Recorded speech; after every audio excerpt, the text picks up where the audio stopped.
പേളിമാണി ഇത്രക്കും അധപ്പതിക്കുമെന്ന് ഞാൻ ഒരിക്കലും കരുതിയിരുന്നില്ല. പറയുമ്പോ ചിലപ്പോ നിങ്ങൾക്ക് വിശ്വസിക്കാൻ പറ്റിയെന്ന് വരും. ഇപ്പൊ നമുക്കറിയാം, അങ്ങ് ഡൽഹിയിൽ NIT എക്സാം റീകണ്ടക്ട് ചെയ്തത് കാരണം കുറച്ച് കുട്ടികൾ ജീവൻ ഒടുക്കിയിട്ടുണ്ടായിരുന്നു. ഇതുമായി ബന്ധപ്പെട്ട് ഇന്ത്യ മുഴുവനുമുള്ള ആളുകൾ സോഷ്യൽ മീഡിയയിൽ സമരം ചെയ്യുന്നവർക്ക് വേണ്ടി ഐക്യദാർഢ്യം പ്രഖ്യാപിച്ചുകൊണ്ടിരിക്കുകയാണ്. അവന് നീതി കിട്ടുന്നത് വരെ ഞങ്ങൾ ഇവിടെ നിൽക്കും.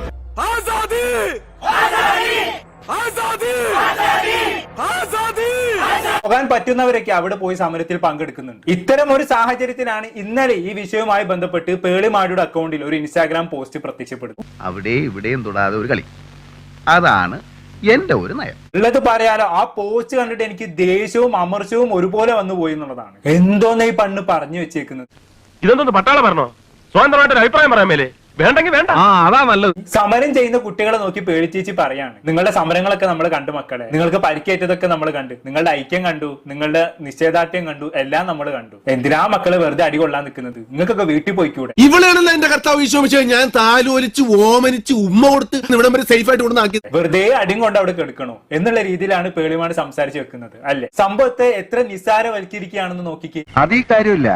പനിനീർ പൂവ് കണ്ടാ തോന്നുമോ അതിന്റെ അടിയിൽ കൂർത്ത മുള്ളുകളുണ്ട്? പേളിമാണിയുടെ മകൾക്കാണ് ഇങ്ങനെ ഒരു അവസ്ഥ വന്നതെങ്കിൽ ഇമ്മാതിരി പോസ്റ്റായിട്ട് പേളിമാണി ഇറങ്ങും. ഒരുപാട് കുട്ടികൾ ഭാവി തലമുറക്ക് വേണ്ടി നടത്തുന്ന ഒരു പോരാട്ടമാണിത്. അതിനുവേണ്ടി അവർ ഊരും ഉയരും കൊടുത്ത് ഇറങ്ങി പുറപ്പെട്ടതാണ്. അങ്ങനെയുള്ള ഒരു അവസരത്തിൽ അവരെ പ്രോത്സാഹിപ്പിക്കുന്നതിന് പകരം പേളിച്ചേച്ചി പറയുന്നത് എന്താണ്? ഒക്കെ നിർത്തി വീട്ടിൽ പോയിക്കോ. അവർ മറ്റവങ്ക കിട്ട കാട്ടുന്ന മുഖം വേറെ, അവരുടെ നിജമുഖം വേറെ. വളരെ മോശം എന്നല്ലാതെ ഇതിനെ കുറിച്ചൊന്നും പറയാനില്ല. 20ഓളം മക്കളാണ് ജീവൻ ഒടുക്കിയിരിക്കുന്നത്. അവർക്ക് വേണ്ടിയാണ് ഈ സമരങ്ങളൊക്കെ അരങ്ങേറുന്നത്, ഈ സമരങ്ങളൊക്കെ നടത്തുന്നത്. അതിനെക്കുറിച്ച് പേടിക്കൊന്നും പറയാനില്ല. എന്റെ ദൈവമേ, എന്റെ ഓരോ കഷ്ടകാലം അല്ല എന്ത് പറയാനാ. മറ്റു പലരെയും പോലെ നമ്മുടെ വിദ്യാർത്ഥികൾക്ക് സുതാര്യവും നിയുക്തവുമായ ഓരോ കുട്ടികൾക്കും വിജയിക്കാൻ തുല്യ അവസരങ്ങൾ നൽകുന്ന ഒരു വിദ്യാഭ്യാസ സംവിധാനത്തിന് അവർ അർഹരാണെന്ന് ഞാൻ വിശ്വസിക്കുന്നു. അതിന് അർഹരാണെന്ന് വിശ്വസിക്കാൻ ആ വിദ്യാഭ്യാസ സംവിധാനം ഉണ്ടായിട്ട് വേണ്ട. ഇത് താറുമാറാവാതിരിക്കാൻ വേണ്ടിയാണ് വിദ്യാർത്ഥികൾ തെരുവിലിറങ്ങി സമരം ചെയ്യുന്നത്. അത് നീ എനിക്ക് കിട്ടുന്ന ആക്കിയതാണല്ലോ. അതുപോലും മനസ്സിലാക്കാനുള്ള കോമൺ സെൻസ് ഇല്ലേ പേളി നിനക്ക്? നിങ്ങൾ ശരിക്കും പൊട്ടത്തിയാണോ അതോ പൊട്ടത്തിയായിട്ട് അഭിനയിക്കുകയാണോ? സമാധാനപരമായി അഭിപ്രായങ്ങൾ പ്രകടിപ്പിക്കാനുള്ള അവകാശത്തിൽ ഞാൻ വിശ്വസിക്കുന്നു. അല്ല പേളി, എന്താണോ ഈ സമാധാനപരമായിട്ടുള്ള അഭിപ്രായം അതൊന്ന് പറഞ്ഞു തന്നാട്ടെ. ഗവൺമെന്റുമായി ബന്ധപ്പെട്ട് എന്തെങ്കിലും വീഴ്ച വന്നു കഴിഞ്ഞാണെങ്കിൽ സോഷ്യൽ മീഡിയയിൽ അഭിപ്രായം പറയുന്നതായിരിക്കും അല്ലെ, അല്ലെങ്കിൽ ഒരു പോസ്റ്റ് ഇടുന്നതായിരിക്കും അല്ലെ, അല്ലെങ്കിൽ അതുമായി ബന്ധപ്പെട്ട് വീഡിയോ ചെയ്യുന്നതായിരിക്കും അല്ലെ പേളിമാണ് ഉദ്ദേശിച്ച സമാധാനപരമായിട്ടുള്ള അഭിപ്രായ പ്രകടനം.